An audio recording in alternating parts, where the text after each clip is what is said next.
একটা হচ্ছে আয়রন ডেফিসিয়েন্সির কারণে হতে পারে। হুম, হুম। একটা হচ্ছে ভিটামিন B12 এবং ভিটামিন B9 যেটাকে ফোলেট বলা হচ্ছে। এগুলোর কারণে হতে পারে। যেটা ভিটামিন B12 এর অভাবে হচ্ছে সেটাকে মেগালোব্লাস্টিক অ্যানিমিয়া বলছে। আচ্ছা। আয়রনের কারণে হতে পারে। আচ্ছা, বিশেষ অনেক কিছু রোগের কারণে হতে পারে। যেমন ক্রনিক কিডনি ডিজিজ বা আপনার ক্যান্সার, এগুলো থেকে হতে পারে। অনেক সময় বোন ম্যারো ডিপ্রেশন থেকে অ্যাপ্লাস্টিক অ্যানিমিয়া হতে পারে।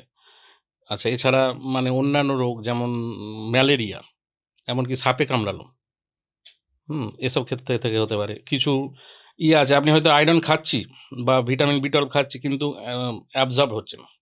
গাট থেকে অ্যাবসর্ব হচ্ছে না। সেক্ষেত্রে আপনার গাটে হয়তো ইনফ্লামেশন হয়ে আছে। যেটাকে কোনস ডিজিজ বলছে বা সিলিয়াক ডিজিজ বলছে।